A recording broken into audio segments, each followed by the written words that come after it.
할렐루야. 한 주간도 여러분 잘 지내시고 이렇게 또 밝은 모습으로 만날 수 있도록 하나님께서 은혜 베풀어 주심을 감사드립니다.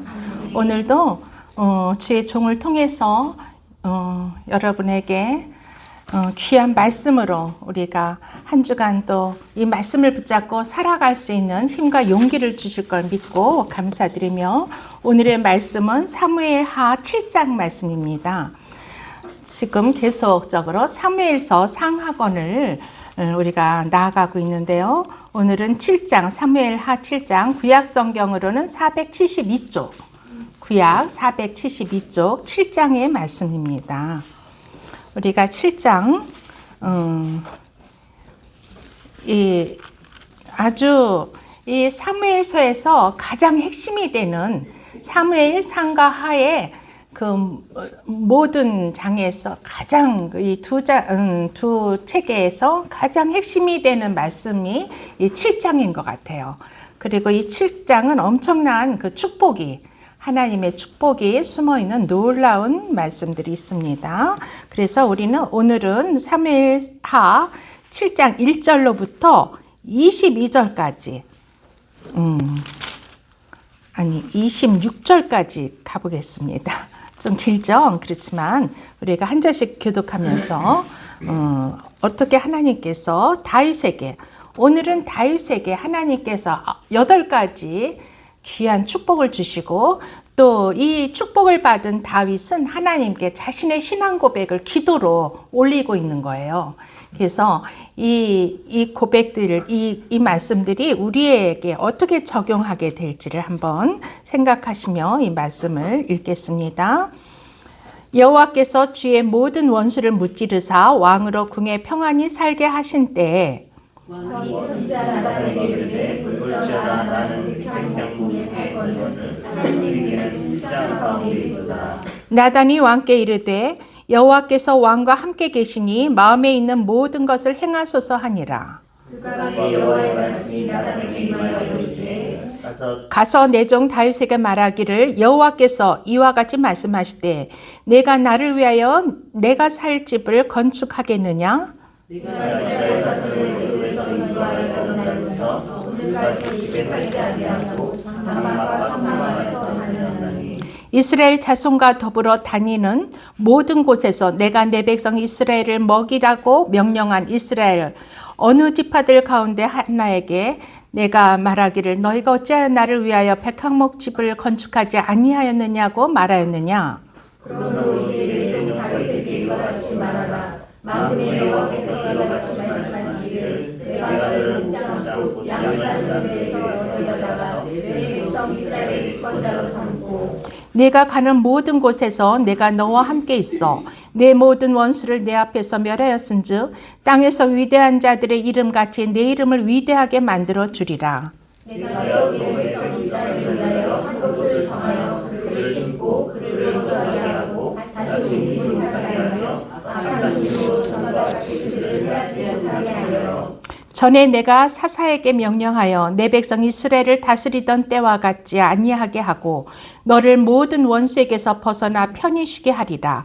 여호와가 또 내게 이르노니 여호와가 너를 위하여 집을 짓고 내 수하는 자서 너희 백성들과 함께 누르되 내가 내 성산을 내 이름을 그에 세워서 그의 나라를 경고하게 하리라. 그는 내 이름을 위하여 집을 건축할 것이요 나는 그의 나라 왕위를 영원히 견고하게 하리라. 나는 그에게 아버지가 되고 그는 내게 아들이 되리니 그가 만일 죄를 범하면 내가 사람의 매와 희생의 채찍으로 정죄하게 하리라. 내가 내 앞에서 물러나게 한 사울에게 내 은총을 빼앗은 것처럼 그에게서 빼앗지는 아니하리라. 네 집과 내 나라가 하여서 영원히 보존되고 내 왕위가 영원히 견고하리라 하셨다. 나단이 이 모든 말씀들과 이 모든 계시대로 다윗에게 말하니라. 다윗이 여호와께 들어가는 주 여호와의 누구며 내 주는 무엇이니 주 여호와여 주께서 이것을 오히려 적게 여기시고 또 종의 집에 있을 먼 장래일까지도 말씀하셨나이다. 주 여호와여 이것이 사람의 법이니이다. 주 여호와는 주의 종을 하시노니 다시 주께 주의 말씀으로 말미암아 주의 뜻대로 이 모든 큰 일을 행하사 주의 종에게 알게 하셨나이다.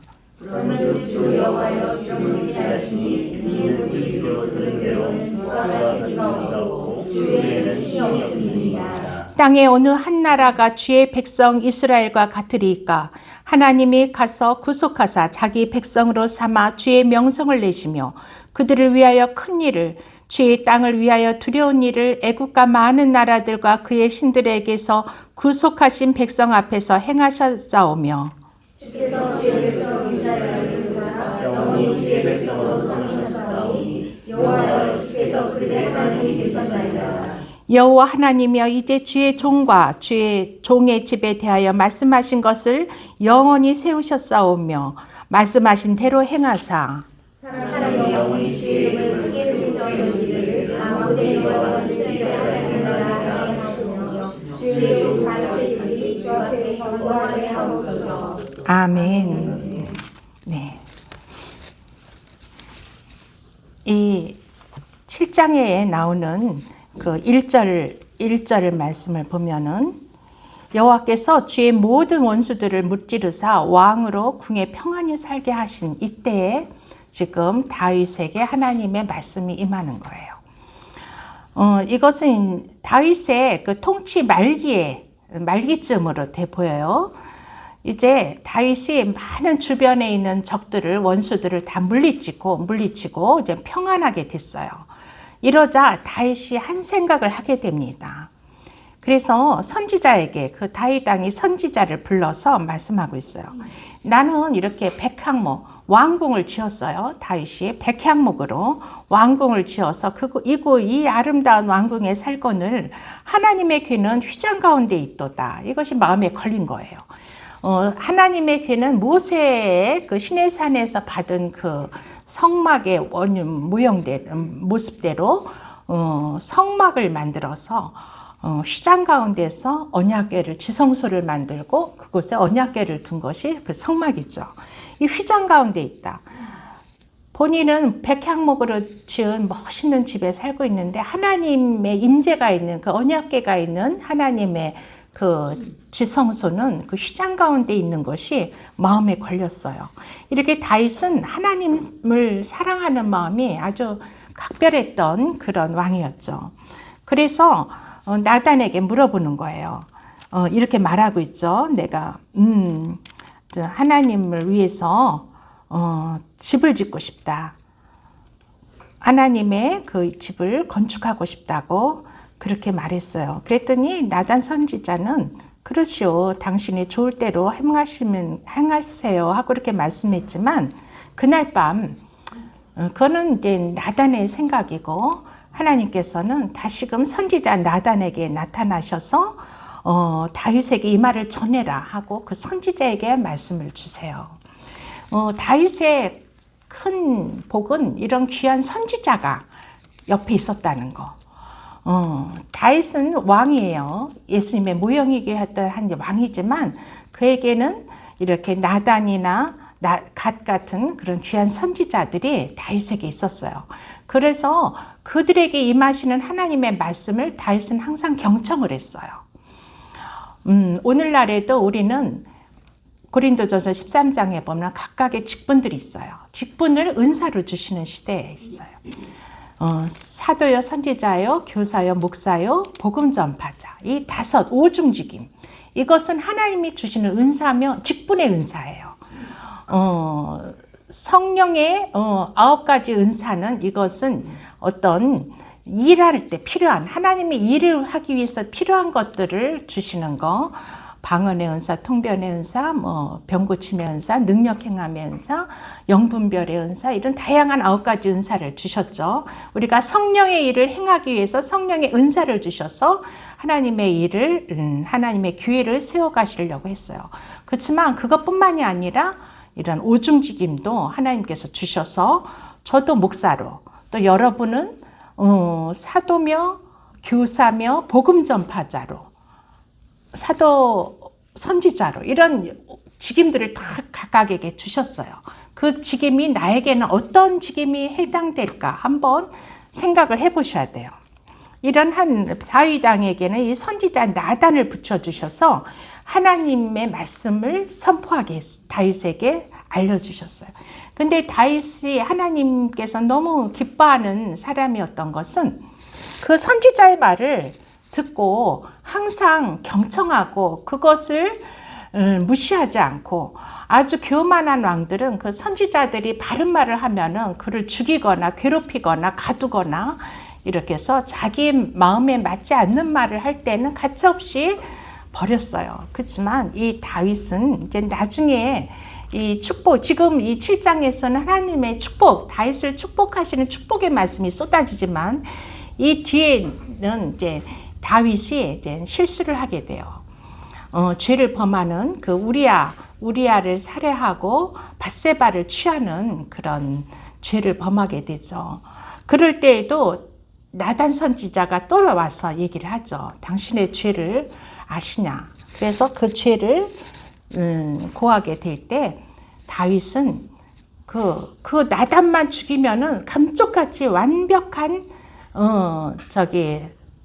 뭐라 그러죠? 그걸 완전 범죄가 성취될 수 있었는데, 그쵸. 아무도 모르고 감쪽 같았기 때문에 우리아를 살해한 일을 숨길 수 있었지만 그 나단 선지자의 말에 그냥 옷을 찢고 침상이 그냥 썩기까지 울며 기도하고 회개한 그런 다윗. 그래서 하나님께서는 다윗을 내 마음에 합한 자다, 합한 사람이라, 하나님의 사람이지만 하나님의 마음에 합한 사람, 이것은 최고의 찬사예요. 성경 속에서 가장 큰 찬사를 받은 다윗 왕이 되는 거예요. 우리는 누구나 다 죄를 범할 수 있어요. 연약한 인간이기 때문에. 그렇지만 그것을 하나님께 그 죄를 돌이키고 회개할 때 하나님께서 놀라운 그 위대한 왕으로 세워주시는 거죠. 뭐 이것을 지금 말하려는 건 아니었지만 하여튼간 이 나단 선지자라는 분은 참 귀한 선지자를 하나님께서 붙여주셨어요. 다윗 왕에게. 이런 선지자가 있었기 때문에 다윗이 위대한 왕이 되지 않았는가 그렇게 생각이 됩니다. 5절에 가서 보니까 가서 내 종 다윗에게 말하기를 여호와께서 이와 같이 말씀하시되 내가 나를 위하여 내가 살 집을 건축하겠느냐 하고 하나님께서 반문하세요.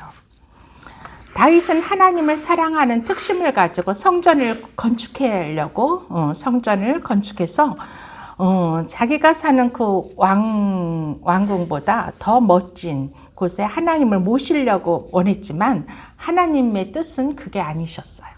하나님은 어떤 장소에 어떤 집에 거하시는 그런 하나님이 아니시죠. 그리고 하나님의 집은 하나님이 건축하시는 거지 사람이 건축하는 게 아니에요. 그래서 하나님께서는 6절, 7절에 이렇게 말씀하세요. 내가 이스라엘 자손을 애굽에서부터 인도하던 날부터 오늘까지 집에서 살지 않았다. 나는 성막 안에 다녔다. 성막에 다녔어요. 이 성막에는 이 지성소가 있는 거예요. 하나님이 거하시는, 하나님이 임재하시는 지성소가 있어요. 이 지성소에서 내가 다녔고, 이 지성소에 천상에서부터 지성소를 왕래하신 거죠. 다녔고 이스라엘 자손과 더불어 다니는 모든 곳에서 내가 내 백성 이스라엘을 먹이라고 명령한 이스라엘 그 어느 지파들 가운데 하나에게 내가 너희가 어찌하여 나를 위하여 백향목 집을 건축하지 아니하였느냐 하고 훈계하던 날이 있었느냐 하고 반문하세요. 하나님은 이스라엘 자손들을 사랑하셨어요. 이스라엘 백성을, 우리를 사랑하신 거예요. 그래서 다윗 왕을 통해서 일을 하신 거예요. 그렇지만 하나님이 거하시는 성전을 다윗에게는 허락지 않으셨어요. 이 다윗은 많은 전쟁을 통해서 손에 피를 묻혔고 그렇기 때문에 또 앞으로 다윗이 질 죄에 대해서 하나님은 능히 아셨을 것 같아요. 그래서 다윗에게 허락지 않고 그 성전 건축하는 걸 그 다음 거기에서 이제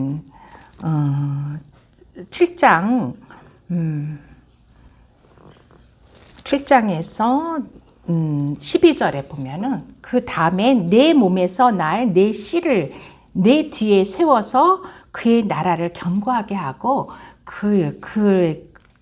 나의 집을 세우게 하겠다고 그렇게 그분이 바로 솔로몬 하나님의 다윗의 아들 솔로몬을 얘기하고 계세요.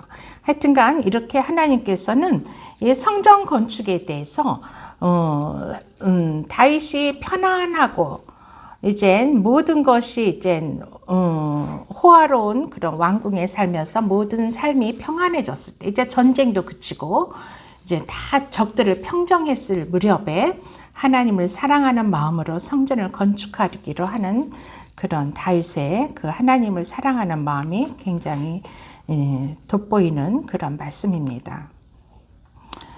그런데 하나님께서는 이 성전 건축은 주인 되시는 하나님이 하는 거지 내가 인간적으로 하는 것이 아니라고 반문을 하시는 거죠. 이 성전 건축을 한다는 것은 참으로 위험한 일이에요. 그래서 우리나라에서도 보면은 많은 교회들이 교회를 크게 건축하고 그렇게 해서 자신의 그 유명하게 되려고 하는 교회를 유명하게 만들고 또 교회에 있는 목사님들이 또 유명해지고 이래서 이제 목이 굳어지고 그래서 대개 보면은 큰 건물을 가진 교회를 가진 목회자들은 대부분이 목사들은 목이 뻣뻣해요. 아주 교만하고 이게 가장 큰 위험이에요. 그러면 거기에 성령님이 더 이상 거하지 않으세요. 하나님은 가장 교만한 것을 그 교만한 눈 그거를 가장 미워하신다고 그랬어요. 하나님이 가장 좋아하시는 건 겸손이에요. 겸손. 그 겸손은 낮아지는 거예요. 낮아지려면 우리가 어떻게 낮아지나요? 우리 죄를 회개하고 하나님 외에는 왜 우리에게 사랑하는 하나님보다 더 사랑하는 것을 우리에게 다 우리가 버릴 때 그때 우리는 겸손해질 수가 있는 거죠. 성전 건축을 하면은 자기에게 도취돼 버려요. 그리고 그래서 저기 출애굽기에 그 성막을 모세가 성막을 짓게 하고 그 안에 있는 성물들을 다 만들고 또 그 성막에 그 향기름과 금기름 이런 거 써서 다 하나님의 제사를 드리게 할 때 그 향기름을 만들 때 그 향기름을 만드는 사람들에게 그 향을 맡지 그 향을 못 맡게 해요. 왜냐하면은 그 향을 맡아서 자기가 도취해서 취하지 않도록 이게 은유적인 얘기지만 우리가 어떤 성전을 크게 건축하고 그래서 이거 이제 다윗도 그렇겠죠. 자기가 막 성전을 건축해서 멋지게 만들어 놓으면 이게 내가 했다. 내가 하나님을 위해서 했다 해가지고 자기가 그것에 도취돼 버려요. 도취돼 버리면 위험한 거예요. 그 위험한다는 것은 교만해지고 잘못하면 하나님을 떠날 수도 있는. 그래서 나중에 예루살렘 성전이 건축되는데 40년을 걸쳐서 예루살렘 성전이 이제 후대에 건축되는데 하나님께서 무너뜨려 버렸어요. 성전을 무너뜨려 버리셔. 인간들이 지은 성전에 하나님은 거하지 아니하신다는 거예요. 우리 성전 예수님께서는 우리 자신이 성전이라고 그러셨어요. 하나님이 거하시는 성전이 바로 나 자신이라는 거예요. 그리고 성전된 우리가 모인 곳이 교회인 거예요. 교회, 예배당. 바로 우리 자신을 성전이라고 하신 것이 그 예수님. 그래서 3일 만에 내가 3일 만에 그 성전을 세우고 성전을 세우겠다고 하신 그 말씀이 있었죠. 예수님께서 그런데 이제 이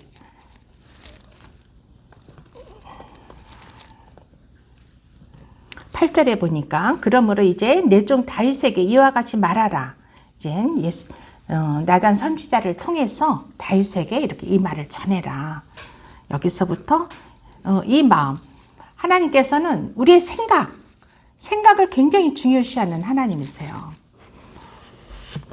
바로 우리가 생각하는 거, 다윗이 생각하는 거 자체가 그 다윗이고 바로 우리가 생각하는 거, 그것이 바로 우리예요.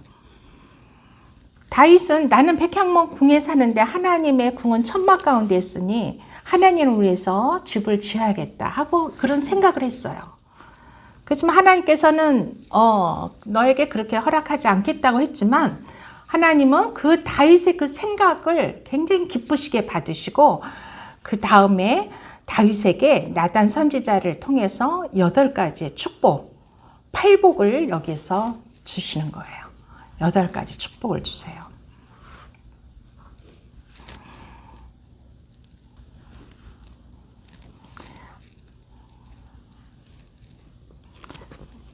음, 8절에서 보니까 어떻게 말씀하시냐면은 내가 너를 목장 곳 양을 다른 데서 데려다가 내 백성 이스라엘의 주권자로 삼고, 하나님의 주권자로 삼으신대. 이스라엘의 주권자로 삼으신대요.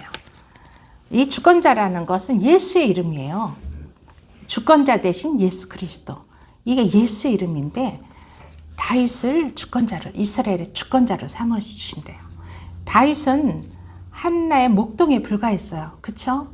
사무엘 선지자가 다윗에게 왕의 기름 부음을 부기 위해서 이새의 집에 왔을 때 그 집안에 다윗은 있지도 않았어요. 그 형들을 다 기름 부으려고 그랬는데 하나님께서 막으셨죠. 그리고 나서 이상하다. 너에게 또 다른 아들이 있느냐 했을 때 저 산에서 양을 치는 목동인 아들, 막내 아들놈이 있습니다 하고 그 아들을 속히 불러서 그 자리에 서게 했을 때 하나님께서 바로 이 자가 나의 다음 왕이 될 자라 해서 사무엘이 그 목동, 꼬마 목동에게 기름을 부었죠. 우리 인간의 눈으로 봤을 때는 사무엘도 속았어요. 이세 아들들이 너무 잘생기고 너무 키도 크고 잘생기고 멋있어서 와, 이 정도면 하나님께서 이들을 왕으로 세우겠구나 했는데 그렇지 않고 키도 작고 얼굴은 불그릇해하고 밖에서 양을 쳤으니까 얼마나 막 머리에는 지푸라기가 막 있고 옷은 막 그냥 막 반은 찢어지고 막 뛰어다니고 그러면서 허름한 옷이었을 거고 상상을 한번 해보세요. 그리고 밖에서 돌아다녔으니까 집에 있는 형들 뽀얗고 피부가 고운 형과는 틀리겠죠. 얼굴도 거칠고 시커멓고 그런 모습. 그게 바로 예수님의 모습이 아니었을까? 다윗은 예수님의 모형이세요. 흠모할 만한 것이 없었다 그래요. 그런 모습의 그 막내 아들. 아마 그 막내 아들은 그냥 어쩌다 생겨난 아들이었는지도 모르겠어요. 거의 종처럼 부렸던, 귀하게 여기지도 않았던, 형들도 다 무시했던 그런 막내였죠. 그런 목동을 하나님께서는 왕으로, 이스라엘의 차대 왕, 그것도 영원히 역사에 남을 가장 최고의 왕으로 세워주시는 거죠. 그 축복이 이 8장의 8절에 있는 거예요. 내 백성 이스라엘의 주권자로 삼겠다, 너를. 두 번째로 9절에 이제 두 번째 축복이 있어요. 내가 가는 모든 곳에서 내가 너와 함께 있어. 이것은 임마누엘, 임재, 하나님의 임재 축복이에요. 임마누엘 축복. 내가 어디를 가든지 내가 너와 함께 한다는 거.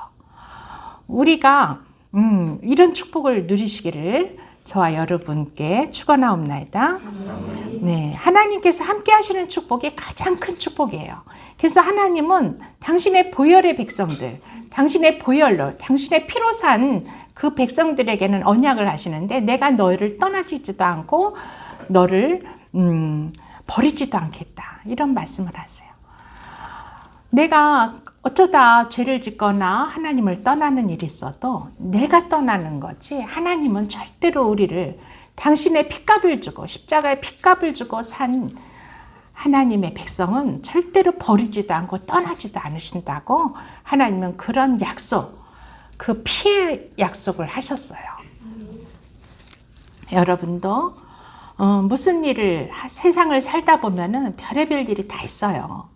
그쵸? 내가 잘못해서 어떤 어려운 일을 당할 수도 있고, 또 누군가 나를 사기치거나 나를 힘들게 해서 어려운 일을 당할 수도 있지만 절대로 우리는 포기하면 안 돼요. 하나님께서 나를 붙잡고 계시고 내가 하나님께로 가는 그날까지 나와 함께 하신다는 그 언약의 약속의 말씀, 우리 모두 한 사람 한 사람에게 하나님께서는 그 약속을 하고 계신 거예요. 그래서 이 미라클 교회 여러분이 앉아 계신 거예요. 이곳에 아무나 들어올 수 있는 게 아니에요. 이 몸된 하나님의 교회는 예수님의 피로 값주고 산 그런 거룩한 곳이고, 그야말로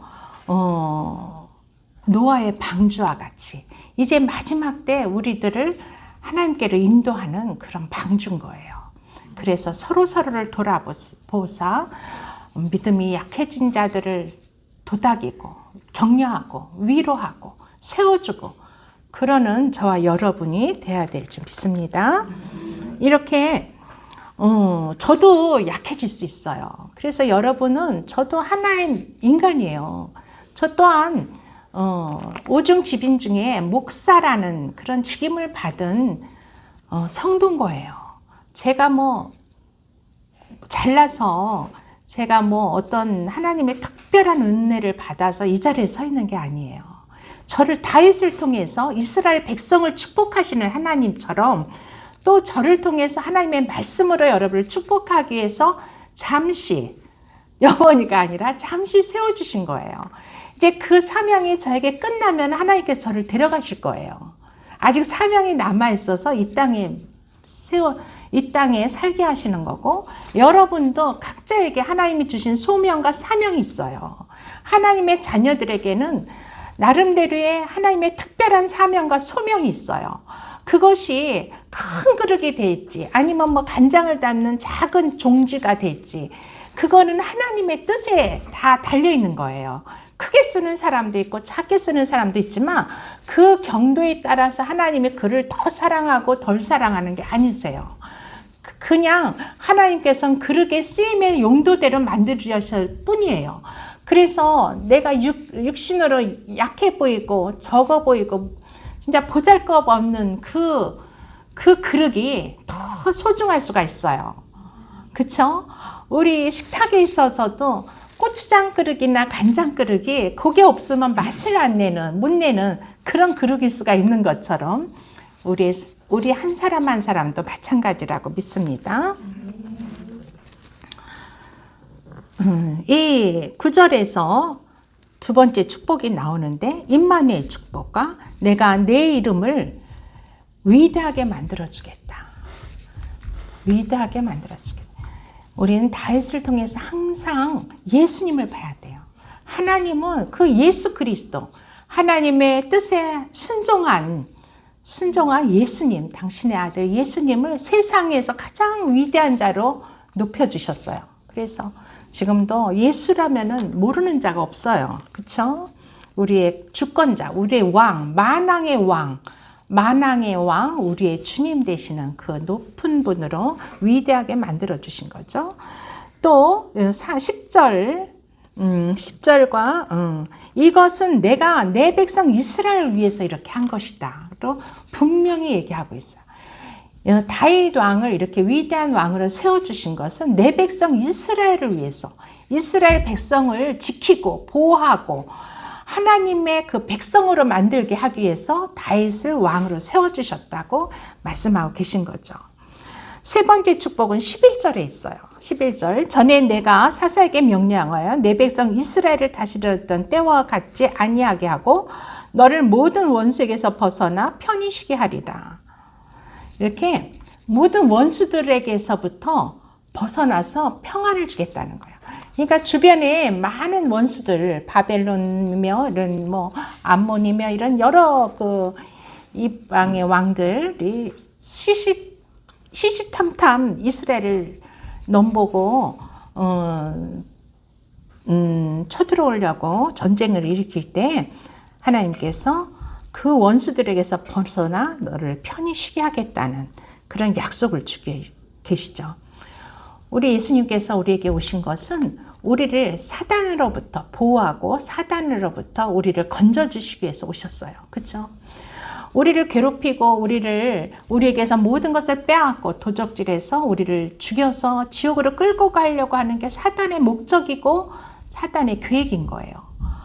우리가 괴로울 때, 우리 육신이 괴롭거나 우리의 마음이 괴롭거나 우리 어떤 재정에 어떤 어려움을 당하거나 여러 가지 상황에서 우리는 맞닥뜨릴 수가 있어요. 근데 그럴 때 바로 사단 마귀 귀신이 우리를 공격하는 거예요. 그래서 우리는 육적인 걸, 육의 사람을 보고 미워해서는 안 돼요. 절대로. 그 사람 뒤에 역사하는 사단 마귀 귀신들이 나를 공격하는구나. 그렇게 깨닫고 사단을 물리치는 기도를 그때 하시는 거예요. 여러분이. 그럴 때 사단들은 아 뜨거 들켰네 하고 떠난 거예요. 그리고 보혈의 기도. 보혈의 기도를 늘 하셔야 돼요. 이 보혈이 우리에게 덮여지고 뿌려지고 우리에게 발라지면은 사단이 우리를 건드리지도 못해요. 다 무슨 어떻게 죽는다 그랬죠? 사단이 어떻게 된다 그랬죠? 감전사. 맞아요. 이 보혈은 엄청 뜨거워요. 강력한 에너지예요. 그래서 우리를 건드리려다가 지네들이 감전사 하는 거야. 아멘. 사단 마귀 귀신은 종이 호랑이에 불과해요. 걔네들이 힘이 없어요. 그냥 겁만 주는 거예요. 우리를 겁주는 거예요. 그래서 누군가를 통해서 나에게 어떤 겁주는 소리, 나를 힘들게 하는 말을 할 때 아이고 이놈의 종이 호랑이가 나를 또 흔들어 보네 하면서 꿋꿋하게 나는 하나님의 약속의 말씀을 붙잡고 있는 언약의 백성이야. 니네들이 나를 어떻게 감히 할 수 없어 하고 선포해야 돼요. 그리고 이 더러운 사단 마귀 귀신아 나에게서 떠나갈지어다 하고 기도를 하세요. 우리는 이렇게 용감한 하나님의 용사들로 세워주시기 위해서 우리를 부르신 거예요. 우리가 그냥 찌질하게 이 세상에서 그냥 빌빌거리며 살도록 만들지 않으셨어요. 하나님은. 하나님 나라의 왕 같은 제사장이와 거룩한 백성으로 세워주셨죠. 아멘. 이렇게 원수들의 손에서 벗어나고 쉬게 하고 또 너를 위해서 내가 집을 져주겠다. 하나님은 다윗이 하나님의 성전을 지어드리게 원하니까 내가 너를 위해서 집을 지어주겠다. 그랬어요. 지금 다윗은 백향목 왕궁에 사는데 또 집을 지어주신다.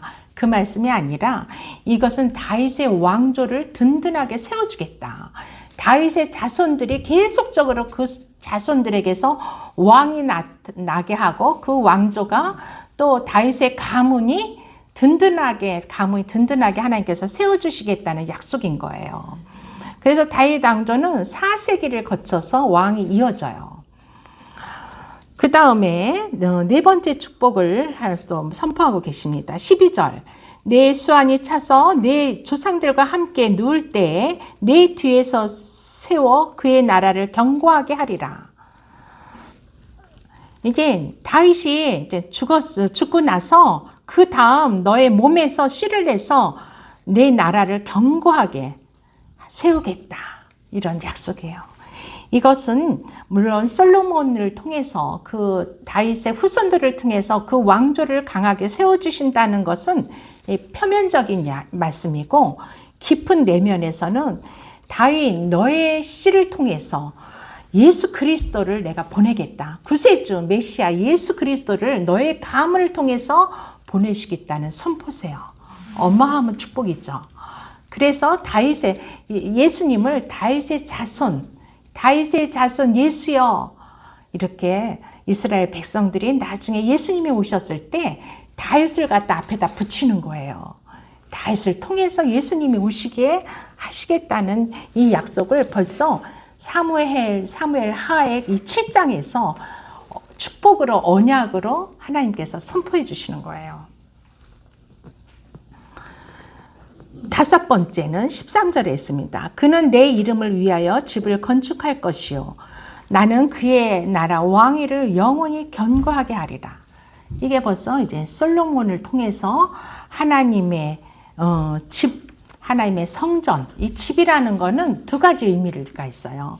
우리가 사는 그냥 일반적인 집의 뜻이 있고 또는 어떤 왕의 왕조를 집이라고 해요.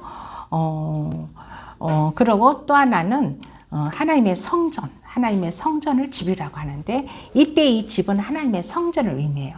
그래서 솔로몬, 다윗의 뒤를 이어서 왕위를 계승할 솔로몬에게 하나님의 성전을 지을 수 있도록 허락하셨어요. 그래서 다윗은 그 뒤에도 계속 전쟁에 나가서 다 이기면서 많은 전리품을 획득하는데 그 전리품을 다 창고에 모아요. 하나도 버리지 않고 모아서 하나님의 성전을 건축하기 위해 모든 준비를 다윗이 하게 돼요. 그러니까 솔로몬은 그냥 아버지가 모아놓은 모든 걸 가지고 성전을 쉽게 건축할 수가 있었어요. 이렇게 다윗은 하나님의 성전을 짓고자 하는 그 열심과 그 뜨거운 사랑이 그의 마음속 깊은 데 있었기 때문에 그 전리품을 어마어마하게 금과 은과 그런 것들을 하나님의 성전이 거의 다 금으로 쌓여지는 성물도 물론이고 이렇게 되는 그런 성전을 건축하게 되는 거죠. 그래서 그의 나라, 여기에서 나는 그의 나라 왕위를 영원히 견고하게 하리라. 이 말씀은 다윗 왕조가 사실 영원히 견고하게 쓴 건 아니죠. 결국 망하게 돼요. 다윗 왕조는 BC 몇 년도인가? 640 몇 년도 적어놓은 게 어떻게?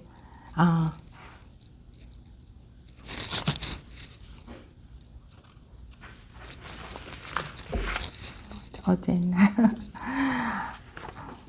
다윗 왕조가 하여튼간 BC 400 몇십 년, 68년인가 그때 이제 멸망하게 되죠.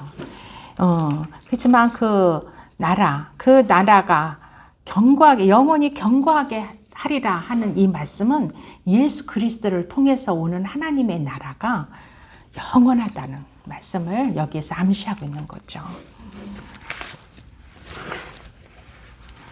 또한 일곱 번째 축복은 14절에 있어요. 나는 그에게 아버지가 되고 그는 내게 아들이 되리니 그가 만일 죄를 범하면 내가 사람의 매와 인생의 채찍으로 징계하려니와. 여기에서 하나님께서는 그의 아버지가 되고 그는 하나님의 아들이 되리라. 이것은 예수님께 하신 말씀이죠. 그래서 우리 예수님께서 이 땅에 오셨을 때 하나님 기도하시면 항상 하나님 나의 아버지요, 하늘에 계신 우리 아버지요, 하나님을 항상 아버지라고 말씀하셨어요. 그런데 이미 여기 사무엘하 7장 14절에 하나님께서 이 예수님에게 아버지라고 그 호칭을 허용하신 거예요.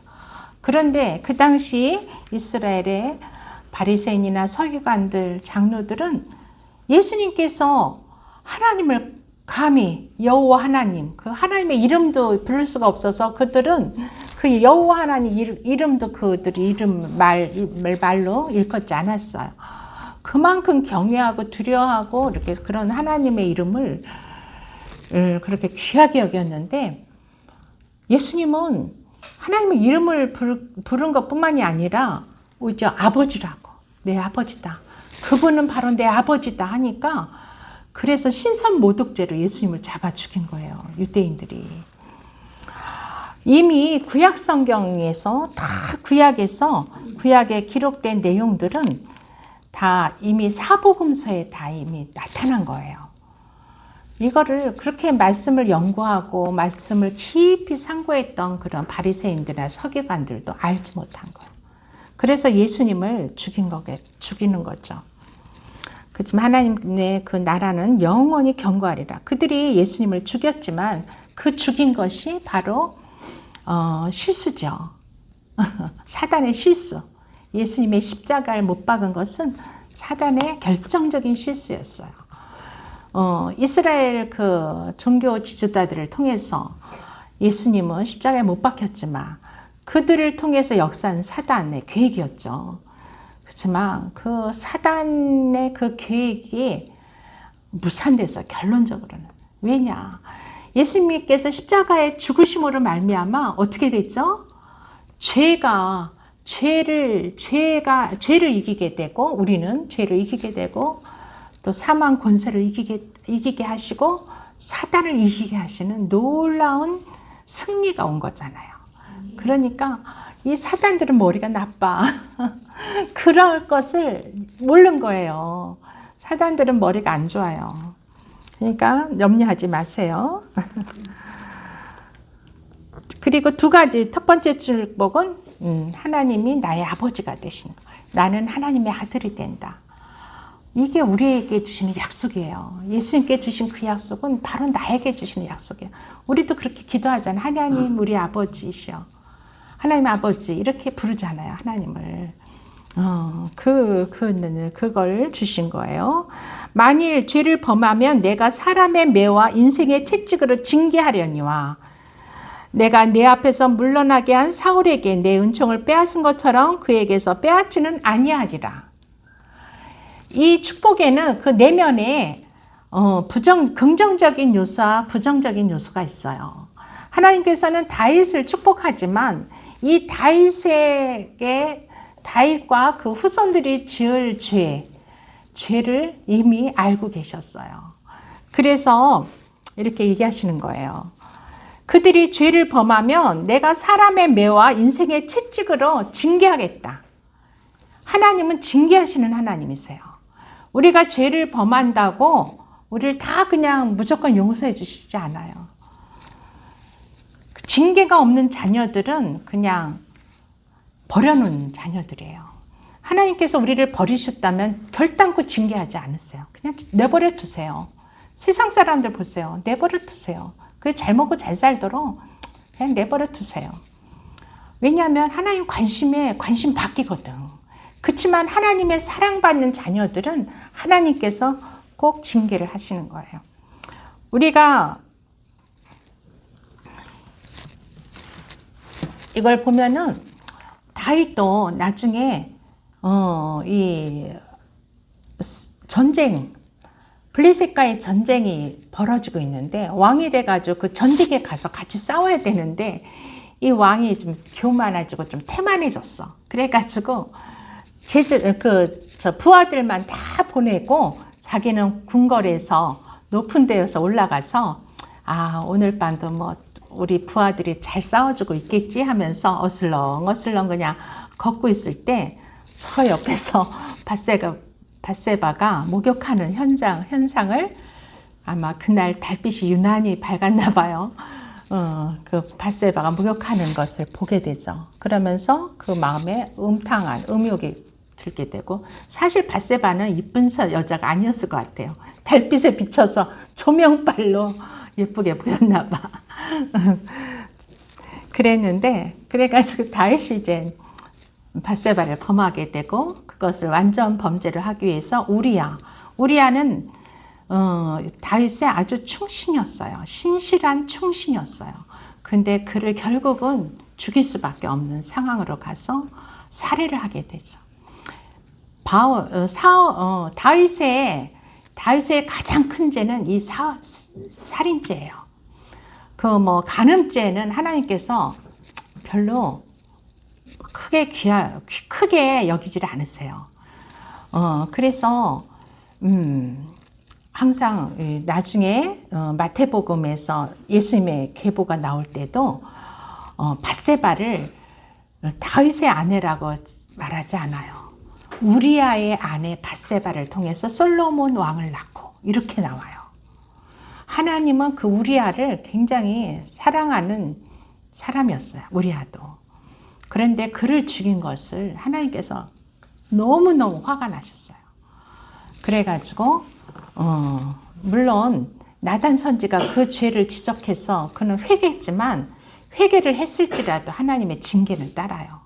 근데 이런 징계는 자기의 죄를 통해서 받게 되는 그 징계는 이 땅에서 받고 가야 돼요. 안 그러면은 이 땅에서 징계를 받지 아니하면 그 천국에 입성할 수가 없어요. 그래서 하나님께서 징계를 허락하시는데, 그래서 하나님은 공의의 하나님이세요.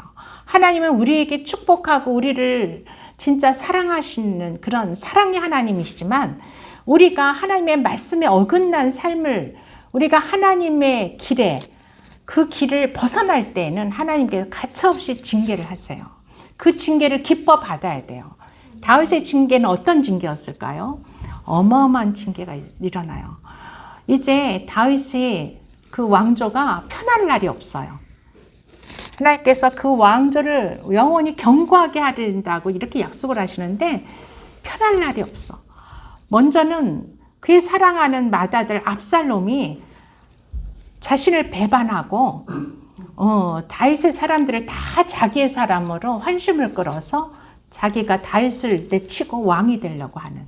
그리고 한 대낮에 그 다윗의 그 후첩들을 데리고 대낮에 강간을 하는 그런, 그래서 백성들이 다 볼 수 있도록 대낮에 그런 수치를 당하게 해요.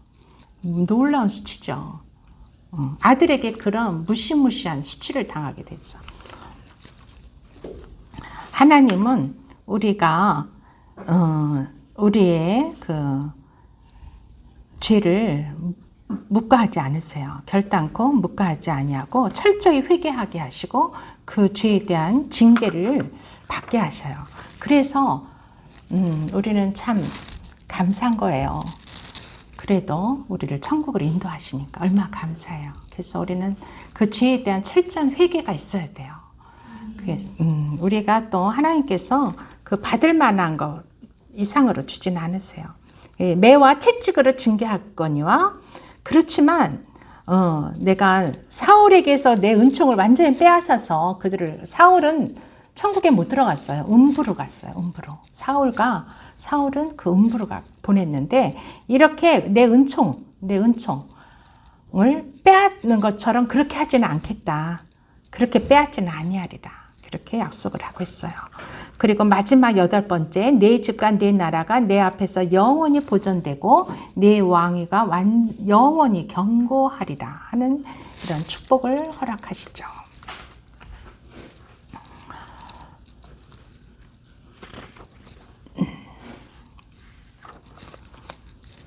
하나님께서는 여기에서 내가 13절에 축복에 있어서 13절에 5번째 축복에 있어서 이걸 제가 까먹었는데 그는 내 이름을 위하여 집을 건축할 것이요.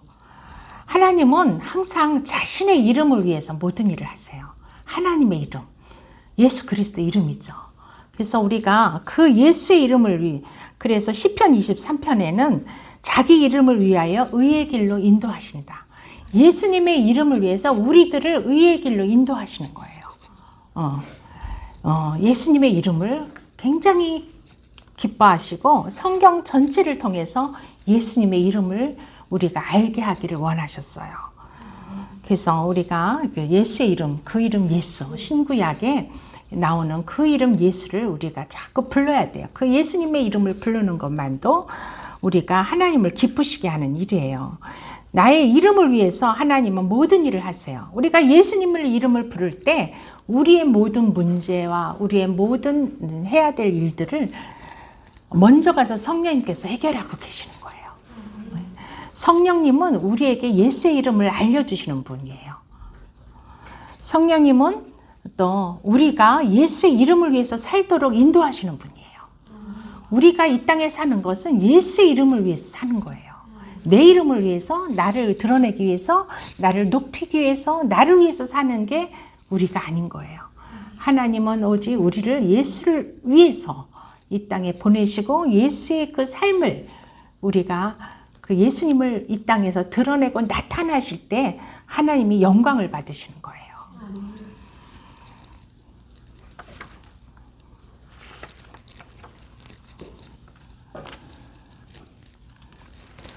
이렇게 8가지 18절로부터 7장 8절로부터 16절까지는 이렇게 뭐 제가 요약한 것만 8가지죠. 더 10가지라고 해도 돼요.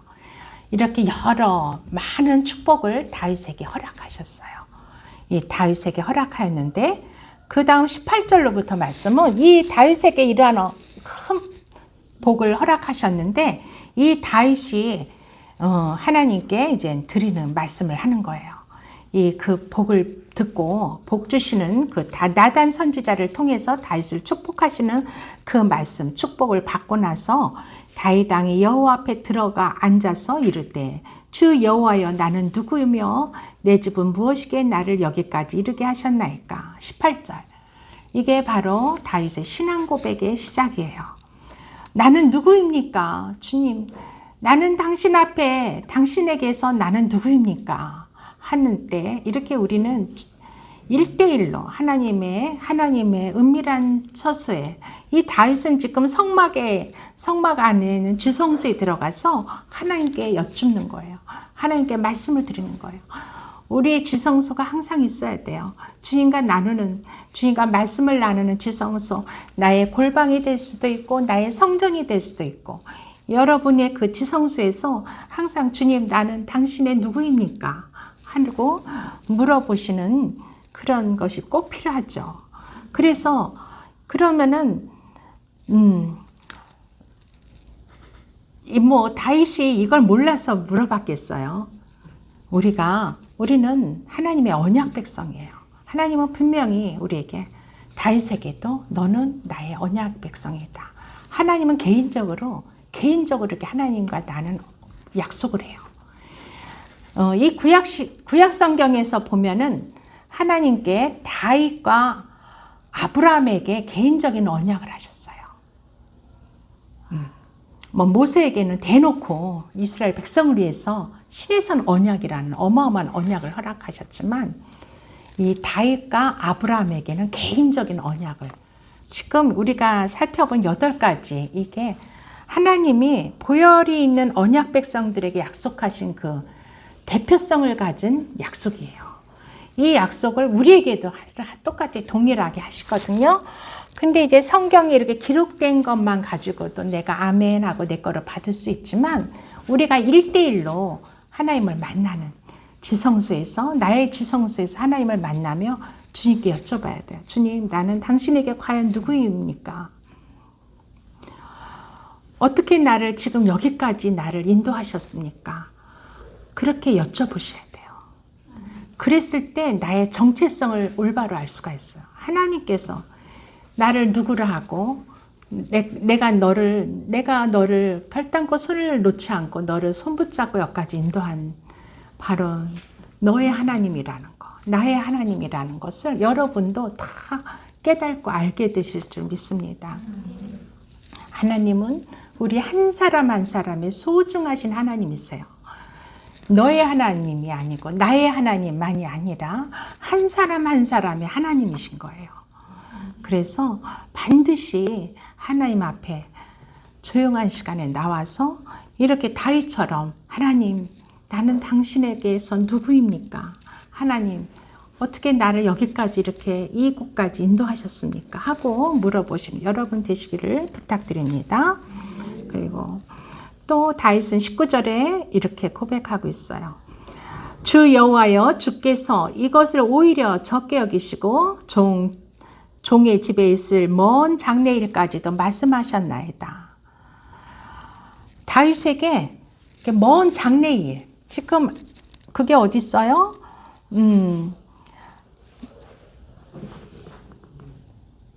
내 집과 내 나라가 내 앞에 영원히 보존되고 내 왕위가 영원히 경고하리라. 예수님끔 그 다윗의 감은 그 족보를 통해서 예수님, 구세주 메시아 되신 예수 그리스도를 보내주신다는 그 장래일까지, 이 먼 장래일까지 또라는 것은 예수님이 오실 것을 다윗에게 약속하신 거예요. 이 다윗은 늘 지성소에서 살았어요. 성막에서. 하나님과 거기서 늘 대화를 하며 기도하는 거죠. 하나님 앞에 기도하고 주님과 대화하고 주님과 말씀을 나누면서 하나님께서 계획하고 있는 많은 그 하나님의 계획과 하나님의 마음과 이것을 다 알게 되는 거예요. 우리도 마찬가지예요. 여러분이 기도의 자리에 나와서 주님과 계속적으로 기도하며 대화할 때 하나님께서 그 놀라운 비밀과 계획, 나를 향해서, 교회를 향해서, 이 땅을 향해서, 이 나라를 향해서, 이 세계를 향해서 하나님이 가지고 계신 모든 계획과 비밀을 여러분 각자에게 계시해 주세요. 그래서 우리는 기도가 너무 중요해요. 제가 지금까지는 이 기도책을 가지고 계속 기도하도록 훈련시켰어요. 이제는 여러분과 1:1 기도 훈련이 들어갈 거예요. 제가 여러분 한 사람 한 사람을 위해서 기도할 거예요. 매일매일. 그런데 여러분도 1시간을 기도하셔야 돼요. 그 마음을 하나님께서 강력하게 주셨어요. 그래서 그걸 훈련하기 위해서 제가 기도책을 자꾸 읽고 기도 준비를 하게 시킨 거예요. 이제는 이 성전에 오셔서 미라클 성전에 오셔서 제가 이거는 이따가 식사 후에 얘기하려고 그랬는데 지금 얘기하게 하시네요. 성전에 와서 1시간 기도를 매일매일 40일을 작정하고 내일부터 너무 빨리 선포하라.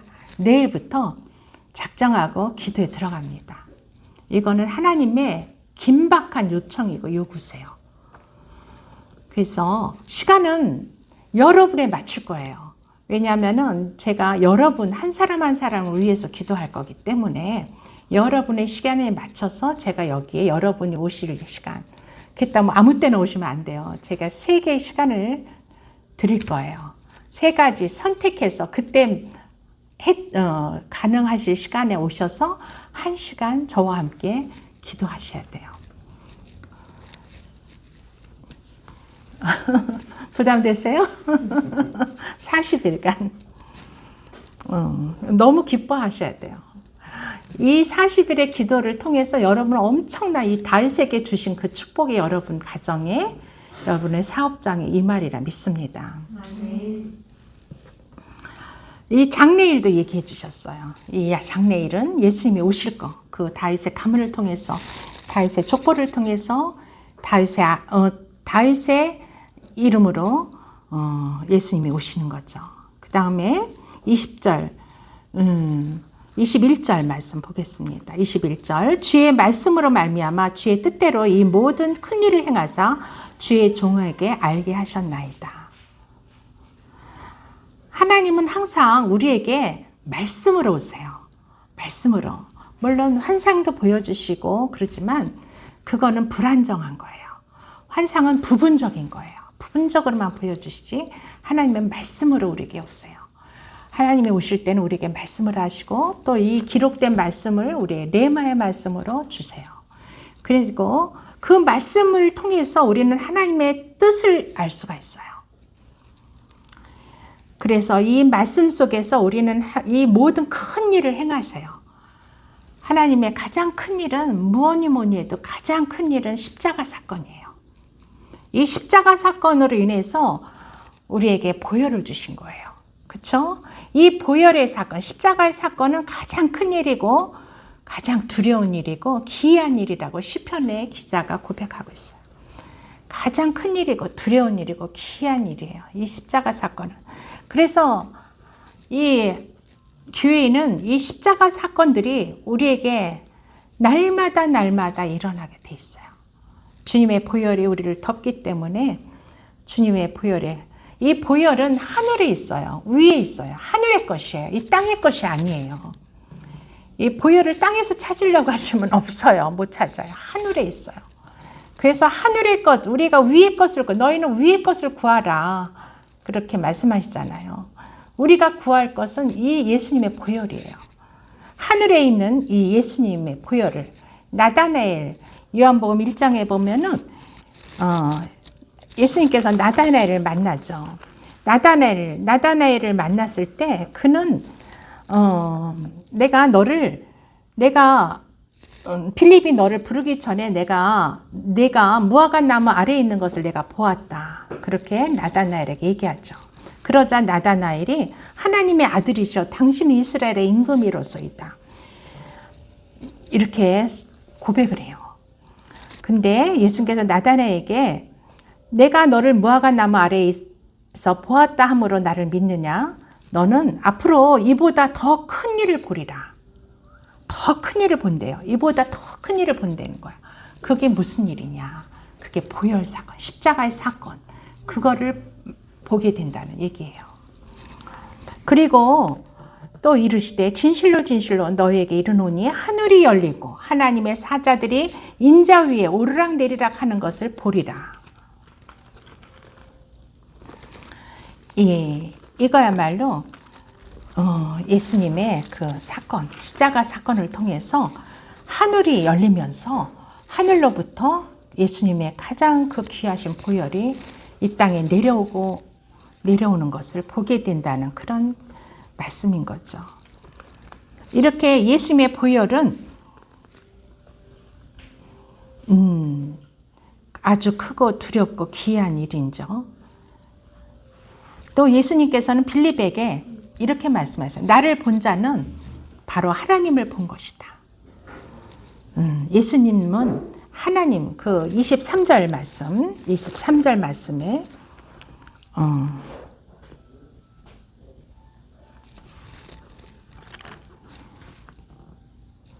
22절 말씀이네요. 그런즉 주 여호와여 이러므로 주는 위대하시니 이는 우리 귀로 들은 대로 주와 같은 이가 없고 주 외에는 신이 없음이니이다. 주는 위대하시다 그랬어요. 이 위대하신 분은 예수 그리스도시죠. 예수 그리스도의 이름, 위대하신 예수 그리스도.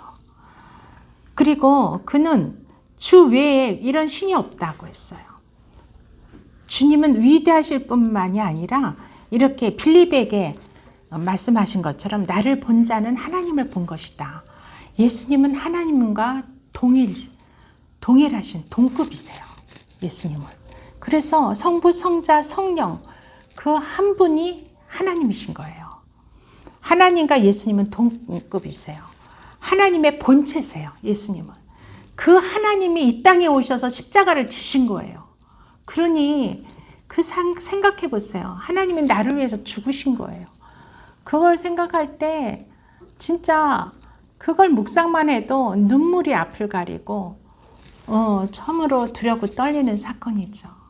그 하나님이 나를 위해서 십자가에 죽어주시고 그 크신 하나님, 우주 만물을 창조하신 그 하나님이 이 보잘것없고 죄악된 이 작은 나에게 들어오셔서 나와 성령님이 나와 함께 하신다는 그 일이야말로 우리에게는 미라클인 거예요. 그쵸? 그게 미라클이 아니면 뭐가 미라클이에요?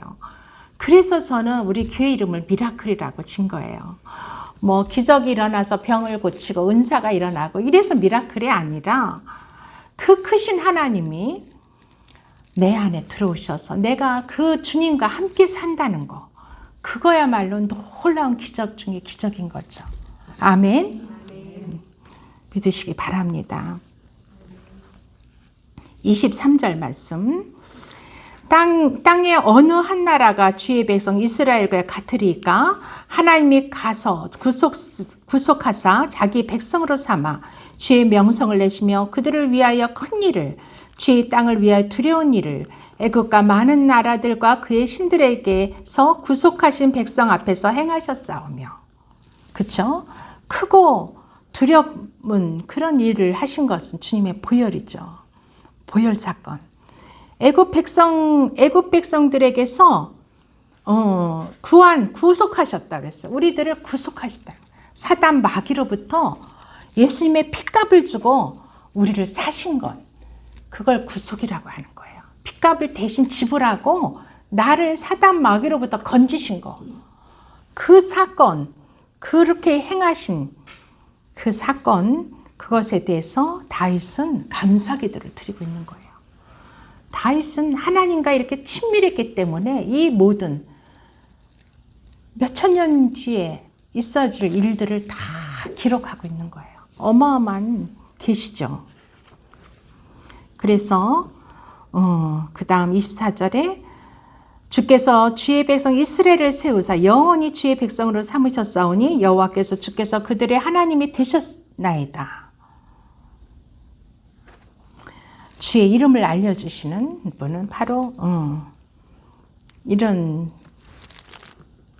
성령님이셨는데, 성령님께서는 우리에게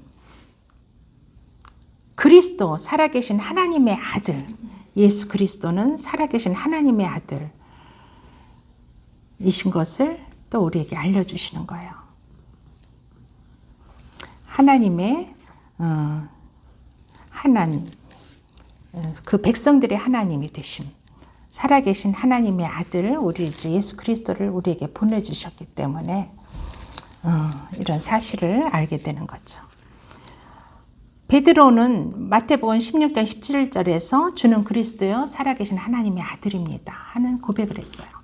마치 이 다윗이 24절에 주께서 그들의 하나님이 되셨나이다 하고 고백한 거죠.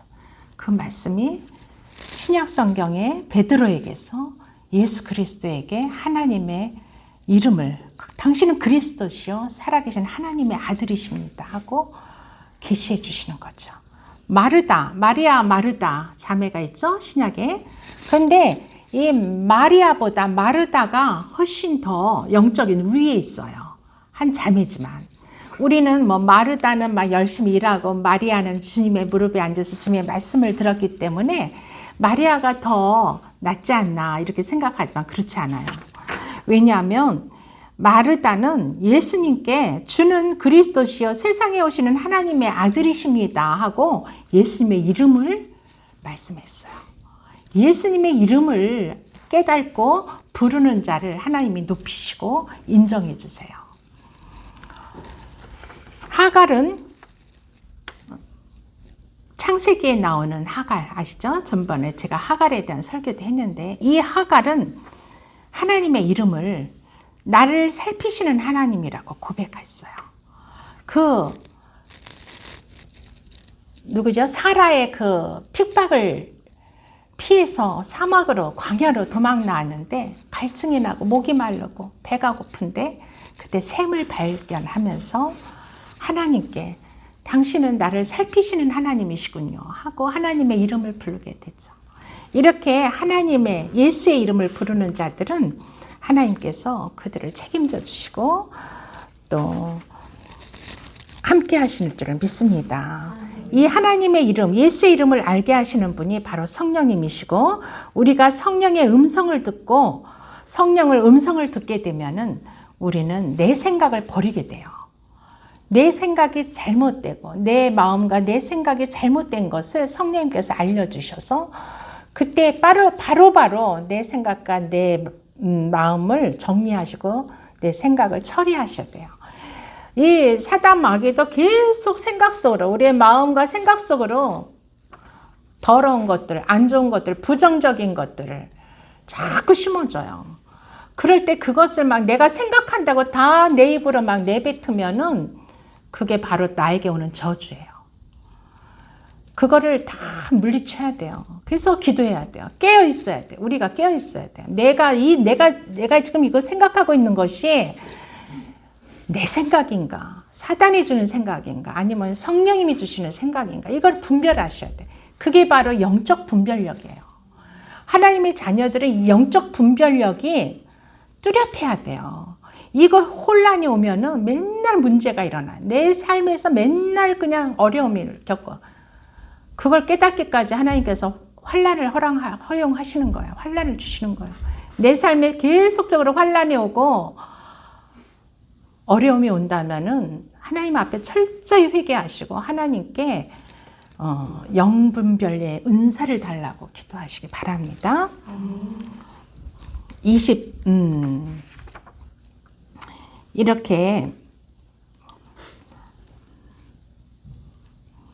25절에 보면 하나님은 말씀하신 대로 행하시는 분이시라고 말씀하고 있어요. 유대인들이 습관적으로 말하는 것 중에 이런 말이 있대요. 성경이 그렇다며 하면 다 그런 것이다.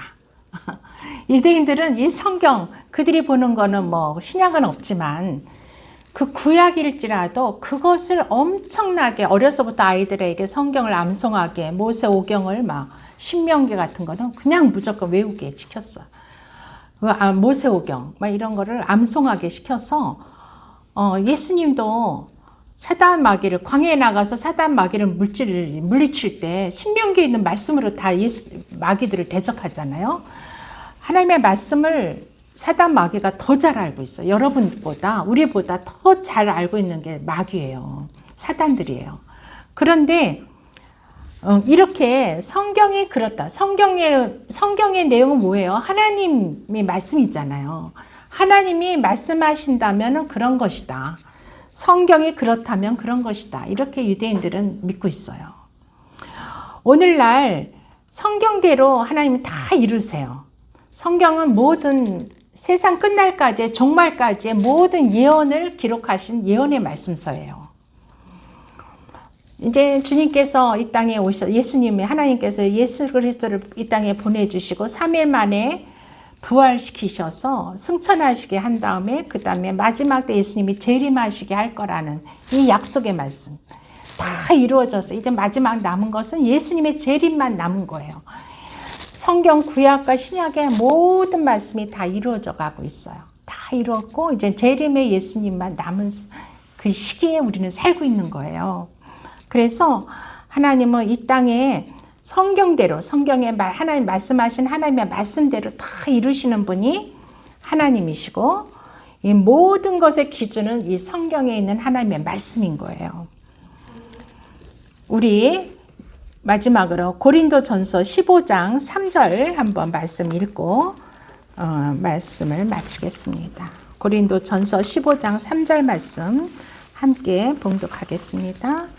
고린도전서 신약성경 15장 3절 말씀입니다.